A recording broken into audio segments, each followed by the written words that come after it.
Hello everyone, subscribe my channel and don't forget to press the bell icon to get the regular notification of my new videos.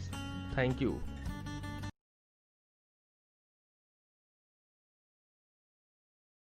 Hello everyone, good morning. और आप सभी का फिर से एक बार स्वागत है हमारे यूट्यूब चैनल पे जिसका नाम है the science master Brijesh Ojha. I hope कि you will all study the last topics that I have posted on my channel, and in that series we have bring the class 10th video for today, that is the gaseous exchanges in plant. It is my opinion that you all are getting well and attached well with my all topics that we have already studied. So keep along with me to learn more and more about the science. And in this segment today we have bring the class 10th biology and the topic is the gaseous exchange in plant. आज हम लोग बात करेंगे कि plant के अंदर में कैसे गैसियस एक्सचेंजेस होते हैं।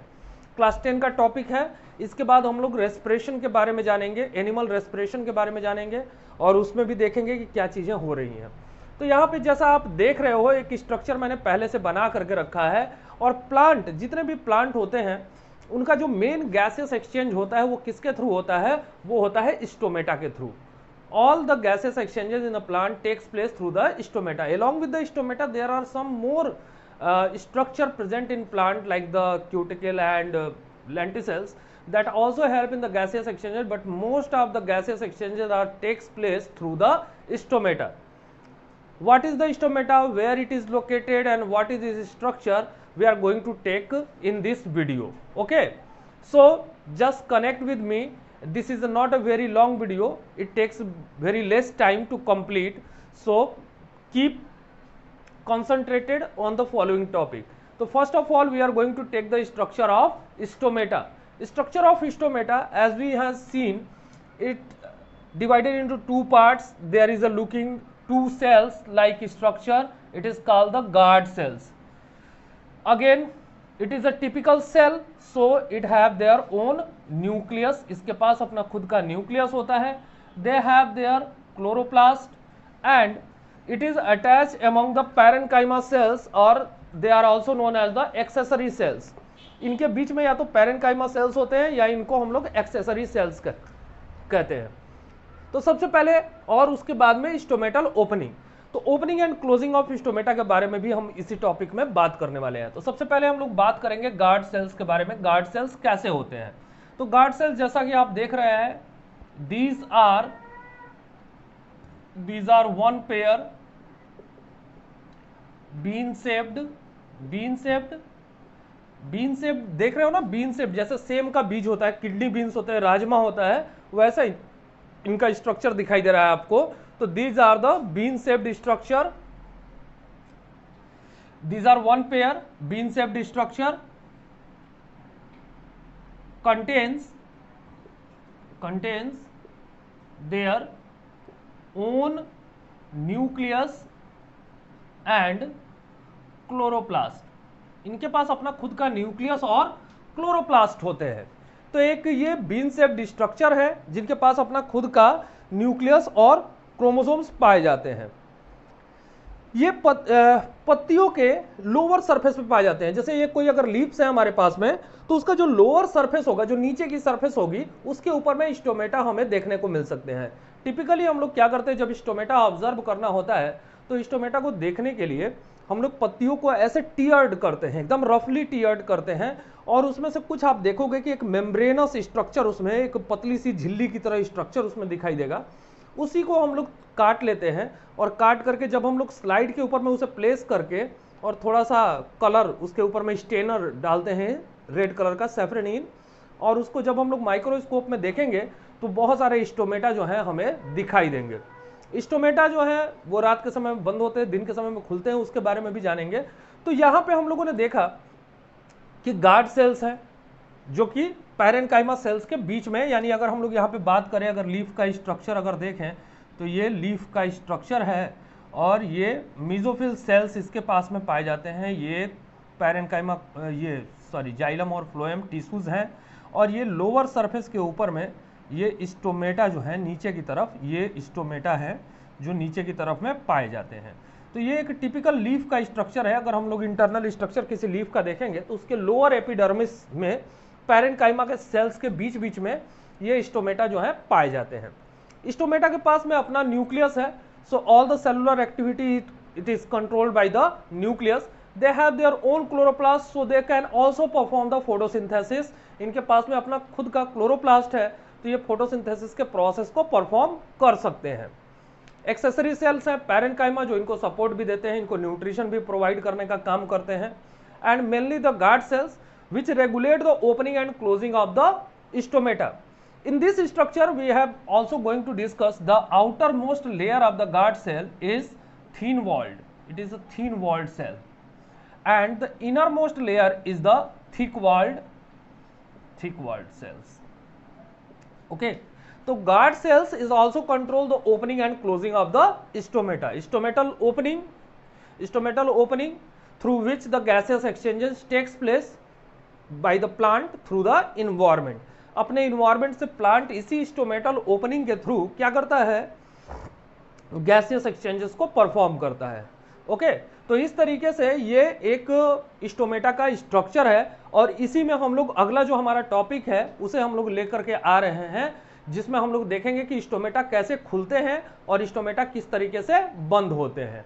तो लेट्स ट्यून विद अस, यहाँ पे देखेंगे कि कैसे स्टोमेटल की ओपनिंग और क्लोजिंग के बारे में पॉज कर, ओपनिंग और क्लोजिंग। चलिए, तो अगला जो टॉपिक है हमारा उसे लेकर के आ गए हैं, जिसमें हम लोग देखेंगे opening and closing of stomata के बारे में। अभी हम लोगों ने स्टोमेटा का स्ट्रक्चर देखा और उसमें जाना कि गार्ड सेल्स होते हैं, इनके पास में न्यूक्लियस और क्लोरोप्लास्ट मौजूद होता है। Then how can the opening and closing of stomata is controlled by the guard cells? Let's see here. During the daytime, during the daytime, as we have seen, they have the chloroplast. Stomata के पास में क्या होते हैं, chloroplast होते हैं। तो इस chloroplast की वजह से they also start performing the photosynthesis, the process of photosynthesis for which they require the water. इनको अपने फोटोसिंथेसिस को पूरा करने के लिए या फोटोसिंथेसिस को प्रोसेस को करने के लिए इनको किसकी जरूरत होती है, इनको जरूरत होती है वाटर की। ये क्या करते हैं कि इसी प्रोसेस में, एंडोस्मोसिस के प्रोसेस में, the guard cell start taking the water molecule, the water from their accessory cells. जो एक्सेसरी सेल्स है, ये जो पैरेन्काइमा सेल्स के बारे में हम लोगों ने बात करी थी, ये एक्सेसरी सेल से, अपने अगल बगल के सेल से क्या करते हैं, they start taking the water from their adjacent cell. जो इनके अगल बगल के सेल्स हैं उनसे ये वाटर लेने लगते हैं by the process of endosmosis. Due to presence of chloroplast they perform